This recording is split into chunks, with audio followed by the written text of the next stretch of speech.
called out Kanye, Wale, and Miguel for uncredited writing. Yeah, two separate situations, but yes. Correct. Yeah. So you were one of the first to go public with that.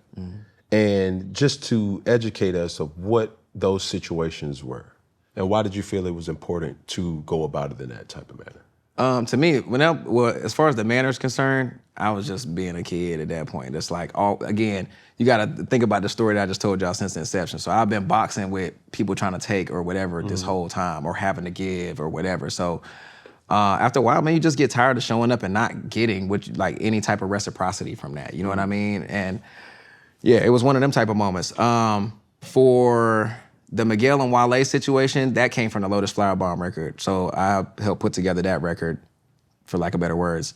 And then the record came out later on, and it had Miguel on it. And then I ended up seeing Miguel at the ASCAP Awards or something like that. And he was like, yo, I love your stuff. We'd love to get together and write and put some records together or whatever. And then the next thing I seen was a Complex interview with him saying he didn't know who I was, or that I didn't have nothing to do with the record. And I'm just like, well, you didn't write the whole song. You only wrote this small little part right here. Everything else you sung was somebody else doing it. Well, so, what did you write? The hook of the song.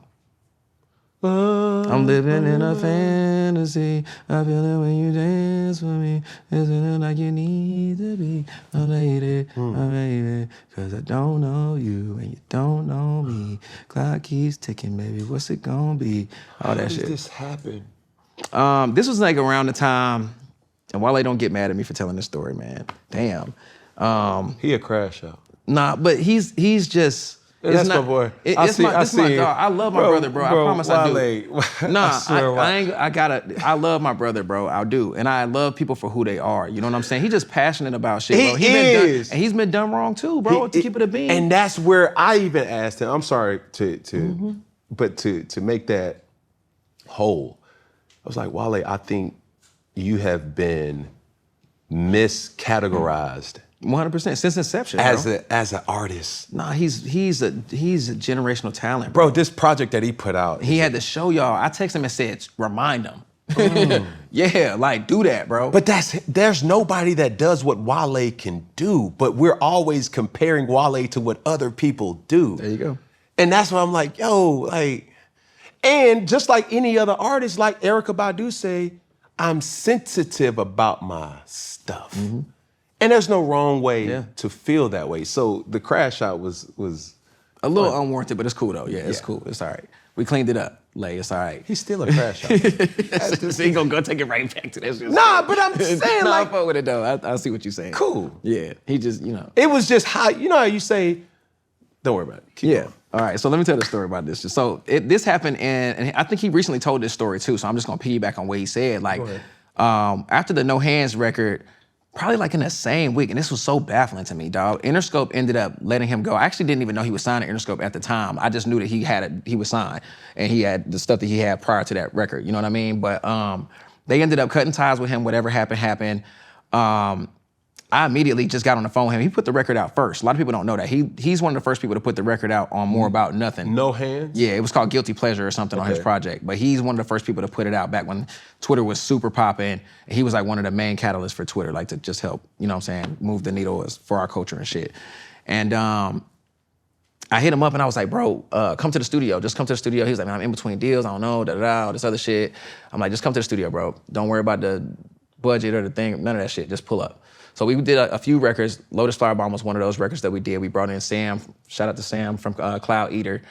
He's pretty sure he's from DC, correct me if I'm wrong, but he's a generational talent as well that helped on Sabotage that eventually had Lloyd on it. He was the original person on there too.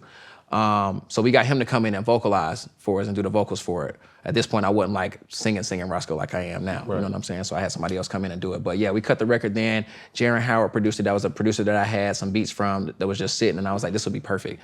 And we just put it together and made it happen. Now the problem came in when I went on promo tour shortly after that. I let Wale take the record, do whatever he was gonna do. We brothers, I wasn't tripping on, you know what I'm saying? Do whatever you need to do. He told me about the Ross situation being on the table. I told him it would be a great idea because he was standing out like a sore thumb over there. Ross, okay. The Maybach situation.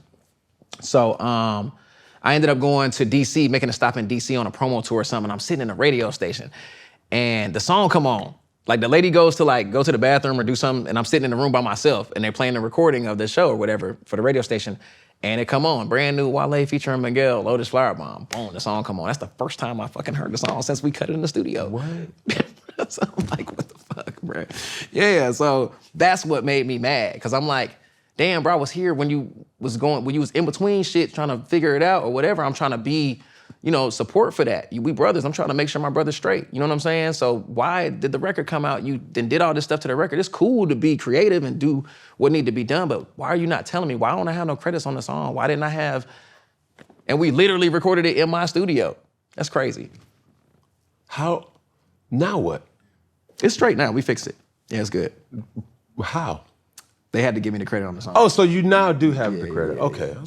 Yeah, had to get that. How many times you gonna get burned to realize that you ain't fireproof? Yeah, basically, yeah.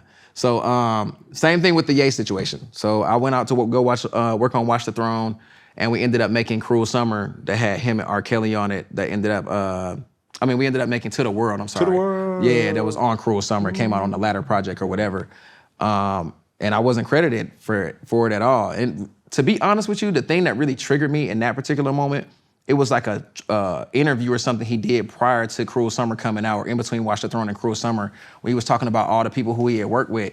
And I ain't see none of them when I was there, and I'm there like frequent, you know what I'm saying? And he didn't say my name at all, and I don't have no credit on the song, so it just made me upset. So for the person who sees this and says, why are you so emotional? Why does that matter? This is music. Why does that matter for people to acknowledge your work? Because if it's not credited, it didn't happen. You're not getting paid. I got 3 daughters, so like I need to see something, you know what I'm saying, to make sure shit's straight at the crib so I can keep being in the space to be able to produce this music and shit like that. And the other part to it is that I'm taking time away from them to go and work on other people's projects when they call. Like, yo, I'm working on this next week. You think you're free to come out and do this, that, or third? I'm gonna take care of blah, blah, blah. Just come out and fuck with me. So shit. for you, this is a resume stamp. Yes, 1000%. Especially and in it's this, Kanye. For sure. And that's where people have to understand that you are somebody told me this, bro, you are only as known as how you are presented. Absolutely. And who presents you.